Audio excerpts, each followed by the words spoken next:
तो नमस्कार साथियों, आप सभी को स्टार्ट क्लास में तहे दिल से स्वागत करता हूं। और आज हम देखने वाले हैं आपका आएगा मध्यकालीन भारत के इतिहास में अरबों का आक्रमण में तुर्कों का आक्रमण में। यह पार्ट 2 वीडियो होगा जिसमें हमारा आज का टॉपिक है मोहम्मद गजनवी, जिसको हम शॉर्ट फॉर्म में लेंगे एमजी। एमजी मतलब मोहम्मद गजनवी।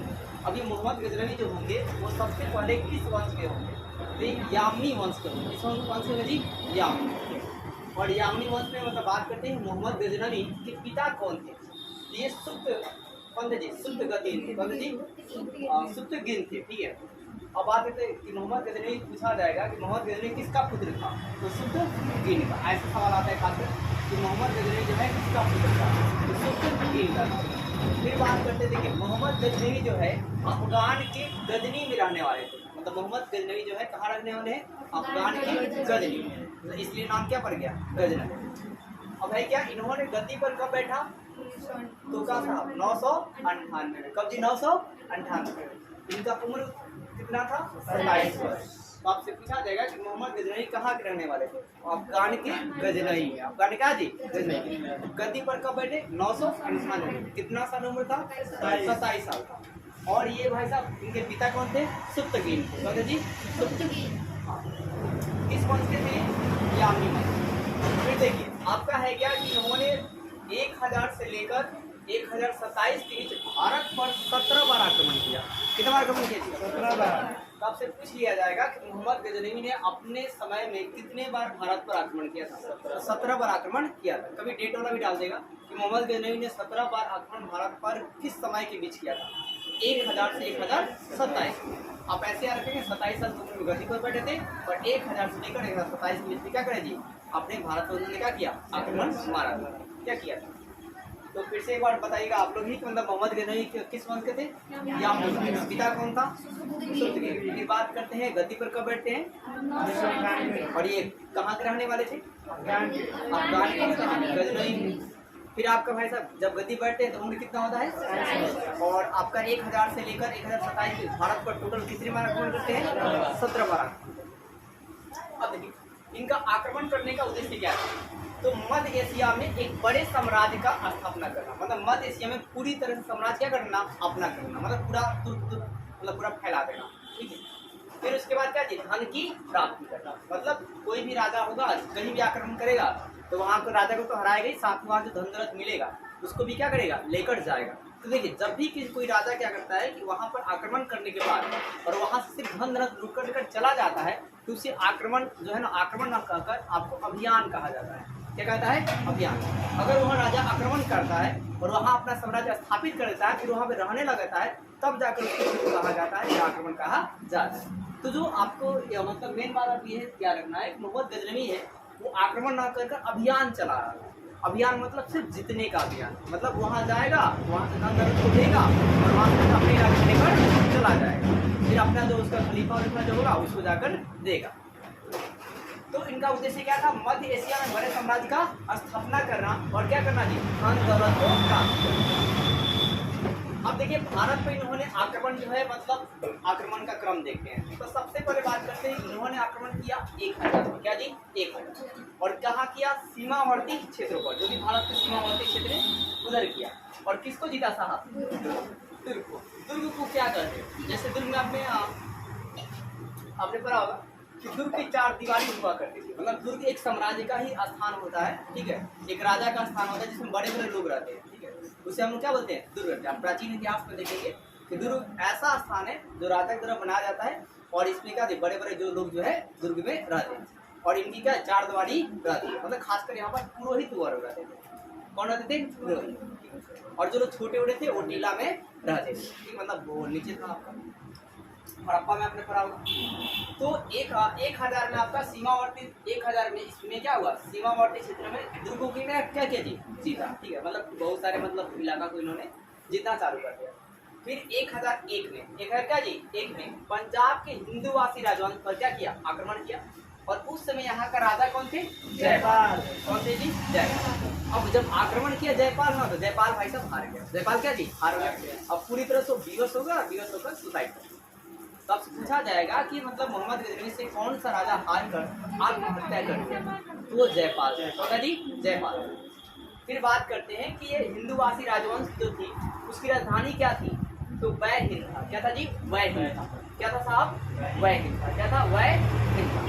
और हिंदूवासी राजवंश का फाउंडर कौन था? ठीक है, जैसे आजकल पढ़ते ना कि इस कंपनी का फाउंडर ये है, मतलब संस्थापक ये है। तो फाउंडर कौन थे? कल्लड़ थे। कौन थे जी? कल्लड़। फिर बात करते साहब, ये जयपाल का पुत्र कौन था? आनंदपाल। कौन था जी? आनंदपाल। मतलब उसके मरने के बाद जो उत्तराधिकारी बना इस वंश का, वो कौन था जी? आनंदपाल था। और आनंदपाल को भी इसने क्या किया? तो 1009 में, क्या जी? 1009 में बेहिंद में, कहा? बेहिंद में। अब चाहेगा इस युद्ध का नाम दिया गया महमूद का युद्ध। क्या जी? महमूद का युद्ध। तो महमूद के युद्ध में क्या किया? उसके जयपाल के बेटे आनंदपाल को मार दिया, यहाँ पर इसको हरा दिया। मतलब हर जगह इसको जीत मिल गया। एक बार इस लेक्चर को आप फिर से देखिए। मैंने आपको क्या बताया कि भारत में तुर्कों के आक्रमण में हम मोहम्मद गजनवी के बारे में बात करते थे। ये कहाँ के रहने वाले थे? तो आपके कहा थे? अफगान के गजनवी। फिर ये गद्दी पर कब बैठते हैं? तो 998। फिर बात करते कितना साल का उम्र रहता है? 27 साल। और ये भारत पर कितना बार आक्रमण करते हैं? किस शासन के बीच, किस काल के बीच? 1000 से 1027। फिर बात करते हैं साहब, इसका उद्देश्य क्या था? मध्य एशिया साम्राज्य को फैलाना और क्या करना? धन को प्राप्त करना। इसलिए इनको कहा गया कि ये अभियान चलाते हैं। आक्रमण का देखा करते हैं, अभियान चलाते हैं।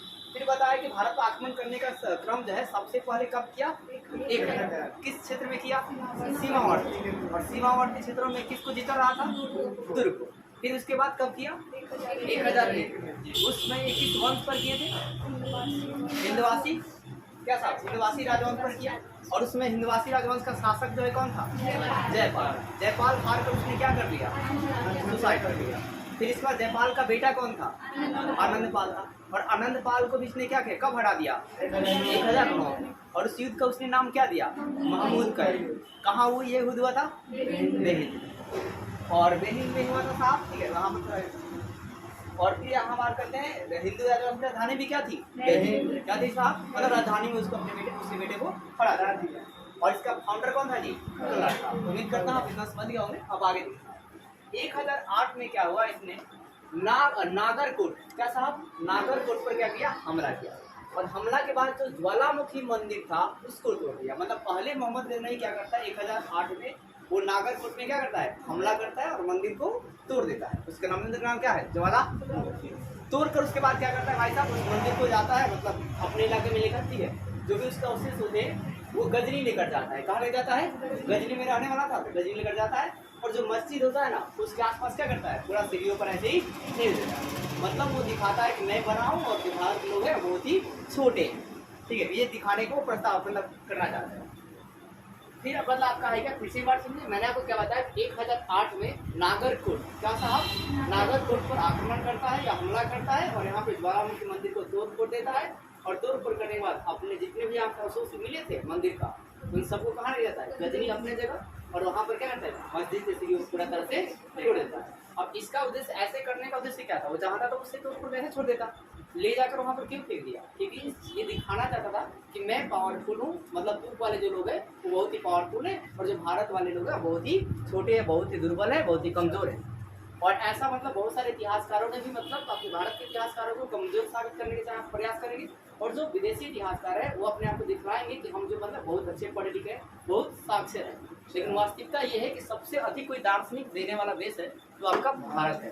तो दार्शनिक मतलब पूरी तरह से, जिसने पूरी तरह से ब्रह्मचर्य का पालन किया हो और हर चीज़ को गहराई से समझता हो, बिना कॉपी कलाम को भी, मतलब कलम किताब के भी हर चीज़ को आसानी से समझ जाए। मतलब सिर्फ आँख बंद भी कर ले तो भी कहाँ क्या हो रहा है, कहाँ क्या नहीं हो रहा है, हर चीज़ को बता सकता है।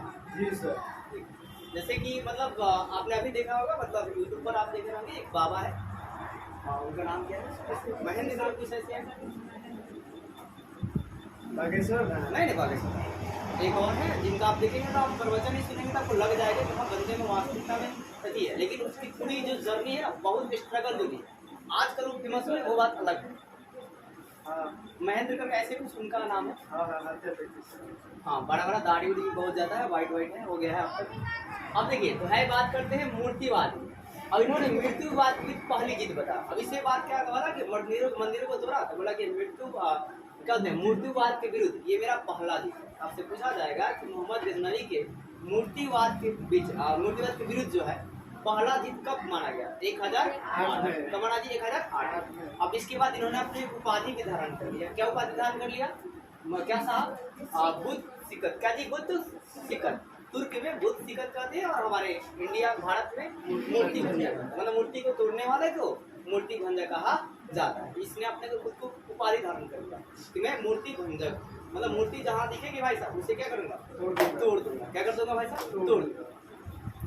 एक और बात, इतिहास को आप इतिहास के नजरिए से पढ़ेंगे, ना कि आप मुस्लिम बनकर, ना कि आप हिंदू बनकर, ना कि किसी धर्म के नाम पर। अगर आप हिंदू बनकर पढ़ेंगे तो जितने भी इतिहास मतलब मुस्लिम शासक आएंगे वो आपको असभ्य लगेंगे और कुछ आपको अच्छे लगेंगे। तो आपको पता है कि जितने मैक्सिमम जो मुस्लिम शासक आप पढ़ेंगे वो डेंजर ही होंगे और वो सारे हिंदू के खिलाफ होंगे। आपने इसके पहले देखा जजिया कर लगा और वो गैर मुसलमानों पर लगा था, मतलब गैर मुसलमान मतलब मुसलमान को सुरक्षा दे दिया गया और हिंदू को पूरा बुरा बर्ताव किया गया। आप फिर मतलब देखेंगे मतलब क्या होता है आगे जो आपका आएगा, इन्होंने भी क्या किया? पूरा मूर्ति तोड़ना होना चालू कर दिया। फिर आगे भी शासक देंगे वो भी करेंगे। एक जो आपका होगा क्या बोलते हैं अकबर, वो अच्छे हैं, वो थोड़ा अच्छा काम करेंगे। लेकिन आज भी मुगल आप देखिएगा, आजकल कंट्रोवर्सी में चल रहा था कि मुगल जो था उसको चिपट से हटा दिया जाएगा, मतलब एनसीईआरटी से मुगल साम्राज्य को हटा दीजिएगा। लेकिन पूरे मुगल को हटाया जा सकता है, लेकिन यकीन मानिए अकबर वाली कहानी नहीं हट पाएगी जी सर किसी जमाने में। क्यों? क्योंकि जितने प्रशासनिक व्यवस्था अकबर ने चलाया था उसी प्रकार की प्रशासनिक व्यवस्था आपके IAS IPS वगैरह भी उनको फॉलो करते हैं और वैसे ही प्रशासन को चलाना चाहते हैं। तो यहाँ पर उपाधि रखेगा क्या जी? बुद्ध सिकंद और क्या साहब? मूर्ति। फिर बात करते हैं इन्होंने 1014 में कहाँ राजनीति किया? थानेश्वर। कहाँ जी? थानेश्वर। ठीक है। फिर 1018 में कहाँ किया? कन्नौज क्षेत्र के गुजरात। कहाँ जी? कन्नौज क्षेत्र। और किस वंश पर किया? यहाँ पर किस वंश पर? गुर्जर प्रतिहार। यहाँ का शासक कौन था हमारे साथ? राजा। तो आपसे पूछा जाएगा 1008 में कहाँ आक्रमण किए थे? कन्नौज। शासक किस वंश का था यहाँ पर? गुर्जर प्रतिहार। शासन के कौन कर रहे थे यहाँ पर? राजा। अब देखिए सार्वजनिक महत्वपूर्ण अभियान, मतलब जितना इन्होंने अभियान चला उसमें सबसे महत्वपूर्ण अभियान कब है? तो 1025 से लेकर 1026 के बीच। इस समय यहाँ पर आपका शासक जो है कौन था? तो भीमप्रथम। कौन थे साहब? भीमप्रथम। भारत में आक्रमण करते हैं तो वहाँ पे राजा कौन था? भीमप्रथम। कहाँ का राजा? गुजरात के सौराष्ट्र। गुजरात का जी? सौराष्ट्र। अब यहाँ पर आक्रमण आपको पता है एक मंदिर तोड़ने की चक्कर में ठीक है, तो आक्रमण कहाँ किया? सोमनाथ मंदिर। कहाँ के साहब? सोमनाथ मंदिर आक्रमण। और यहाँ पर आक्रमण के दौरान इन्होंने क्या किया? 50,000 लोगों को मारा। कितना को मार दिया जी? 50,000। 50 के मतलब कितना जी? 50,000 लोगों का किया साहब? मार दिया। अब जब मार दिया तो उसके बाद क्या हुआ कि अपने जो भी यहाँ संपत्ति वगैरह लूटा तो अपने सिंध क्षेत्र सिंध से जा रहे थे, रेगिस्तान में लेकर जा रहे थे। ठीक है। तो यहाँ पर जब सिंध जा रहे थे तो जो जाट नाम के समुदाय के लोग होते उन्होंने क्या किया? इनकी थोड़ी बहुत क्षति पहुंचाई, मतलब थोड़ी सी धुलाई उलाई कर। तो आपसे पूछा जाएगा कि जब सिंध से रेगिस्तान संपत्ति लेकर जा रहे थे तो इनकी मतलब जो है ना क्षति किसने पहुंचाया था? जाटों ने। किसने पहुंचा था जी? जाटों ने। तो फिर से एक बार देखिए सर्वाधिक महत्वपूर्ण अभियान कब चला था? 1025 से क्या जी? 26 के बीच। इस समय शासक कौन था भारत में? भीमप्रथम। किस कहाँ पे था? गुजरात के सौराष्ट्र। आक्रमण कहाँ हुआ? सोमनाथ मंदिर पर। मंदिर को इन्होंने क्या किया? नष्ट कर दिया। और फिर भाई साहब कितने लोग को मार दिया? लगभग 50,000 लोग क्या हुआ इस में मारे गए। और सिंध क्षेत्र जब रेगिस्तान ये लौट गए संपत्ति को लेकर तो इनको नुकसान किसने पहुंचाया? जाटों। अब इन्होंने अंतिम आक्रमण कब किया? 1027। अब इसके बाद 27 फिर इन्होंने क्या किया? यहाँ पर जाटों को साहब बना दिया। ठीक है। जाटों को भी क्या किया? हराया। फिर मोहम्मद गजनवी का एक सेनापति था, इसके याद रखिएगा, इसका नाम क्या था? अयाज सुल्तान। क्या नाम था? अयाज सुल्तान था। और एक और बात, मोहम्मद गजनवी इस्लाम जगत का पहला सुल्तान था। मतलब ये जो सुल्तान वर्ड आया है वो कब आया है? अब यार मोहम्मद गजनवी से आया। ठीक है। मोहम्मद क्या जी? गजनवी। मतलब पहले जो राजा थे, राजा वर्ड आपने सुना, शासक वर्ड सुना, अब क्या सुना जी? सुल्तान। और पूरा दिल्ली सल्तनत में आप क्या पढ़ेंगे? सुल्तान। और जैसे दिल्ली सल्तनत खत्म होगा फिर से राजा वाली कहानी स्टार्ट हो जाएगी। तो मोहम्मद गजनवी जो है इस्लाम जगत का क्या जी? पहला सुल्तान माना जाता है। तो पूछा जाएगा इस्लाम जगत का पहला सुल्तान किसे कहते हैं? मोहम्मद गजनवी को कहा जाता है। अब ये सुल्तान था, आगे इसका प्रमाण किसने दिया? कोई तो प्रूफ देने वाला होगा कि हाँ ये भैया सुल्तान है। तो है क्या? इसका प्रमाण जो है किसने दिया जी? खलीफा। किसने दिया जी? खलीफा दिया। तो इसके साथ आप कुछ और बातों को याद रखेंगे।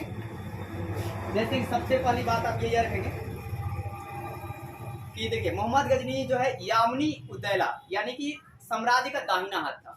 ठीक है, यामनी वंश का ये क्या था, मोहम्मद गजनी दाहिना हाथ, राइट हैंड नहीं कहता है, ये मेरा राइट हैंड है, जो चाहेगा वो कर लेगा। राइट हैंड में ज्यादा पावर होता है, आपको पता है। इसलिए सोते समय ना उठने के बाद हमें जो है दाहिने साइड से उठना चाहिए। बाकी इधर का साइड से उठते हैं, इधर हट काम करती है। अगर आप इस साइड से उठते हैं तो दिन में जो है ना आपकी जो गतिविधि होगी थोड़ी स्लो हो जाएगी। तो उठते समय जब भी आप उठिए राइट साइड से उठिए, लेफ्ट साइड में। लेफ्ट साइड आपके हट का काम चलता रहेगा ताकि आसानी से काम। तो फिर आपका है क्या कि मोहम्मद गजनवी को यामनी उदैला यानी कि साम्राज्य का दाहिना हाथ कहा गया, जो यामनी उल मिलत यानी कि मुसलमानों का संरक्षक कहा गया। यामनी उल मिलत का मतलब क्या था, मुसलमानों का संरक्षक। आप देख रहे हैं पूरा मुसलमान को बचा रहे हैं, भारत हो चाहे इनका हर जगह मुसलमान क्या करे जी, बचा रहे हैं। फिर इसके बाद कुछ आप ये भी बात याद कर लेंगे, कुछ मतलब इतिहासकारों के नाम, और इसका ऐसी तरह नोट कर लेंगे। ठीक है सर, थैंक यू। और एक और बात